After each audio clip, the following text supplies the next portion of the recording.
Let's talk about financial modeling best practices. I'll include a PDF of all of these best practices for you to take with you in this section, okay? The two most important rules are very, very easy. Rule number one, almost every single projection on your financial statements is a percent of revenue, okay? Rule number two, look for patterns in the data. One data point doesn't make a trend, but a couple does make a trend. And so a good way to think about this is if I throw a ball across a room, an object in motion will stay in motion for a long period of time. So most public companies have revenue growth that is slowing, right? That object in motion, right? Revenue growth is slowing. It's not their fault. They're just big companies. And so private companies that are backed by venture capital firms have revenue growth that's accelerating. And once revenue growth is decelerating a bit, the company goes public. And so a lot of great companies that are publicly traded have revenue growth that's slowing. It's not their fault. So if you see that revenue growth is really accelerating for a company that's publicly traded, there's a very good chance they bought a company, okay? They made an acquisition. And that's not organic growth. That's non-organic growth. And you have to know the difference between the two of them.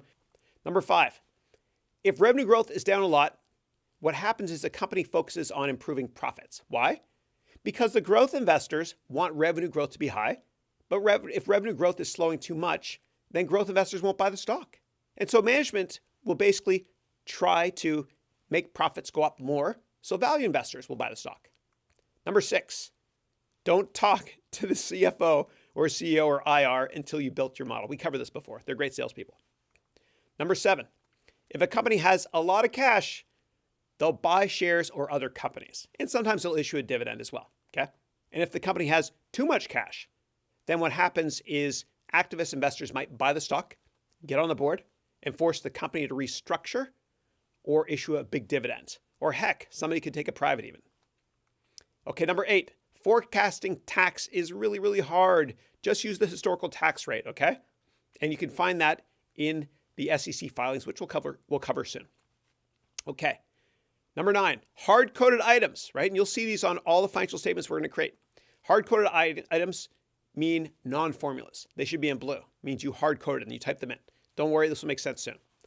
Number 10, items linked to another Excel tab should be in green. This is just a standard I created that I really think makes sense because the whole modeling process gets so complicated if you don't have different color coding. I'll show you in a minute. Add many comments to your model, right? In Windows, you type Shift F2 in Excel and you can add a comment. In Mac, what you do is you right click on a cell and you can add a comment. And the reason you do this is because you'll come back and revisit this model in the future. And it's really confusing if you don't know what you were thinking at that point in time when you entered information in that model. Okay. And if you're working on big teams and you enter in comments, you should put your initials first at the beginning and the date as well, just so your team knows who wrote what. Number 12, if the model is too complicated for you, dumb it down by grouping items together. And I'll show this to you in the example. Modeling is an art and a science. And I promise you'll never be 100% right. You just want to be directionally correct, okay?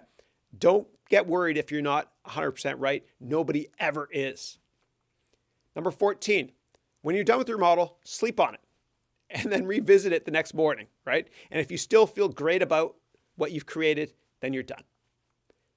Number 15, know the size of the market, right? The total addressable market for a sanity check. Number 16, add every little piece of data that the company provides you in the quarterly earnings press releases to your model, even if you don't use it. Number 17, percent items should be italicized, right?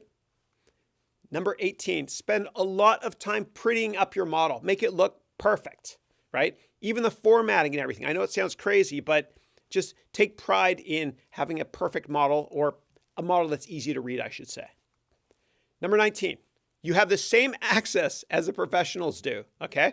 Have fun doing this. They don't have an edge on us anymore, right? You get access to the same amount of information that they do because of the internet and because of government regulations called Reg FD or fair disclosure, okay? You have the same access as everybody else. Name your rows, okay?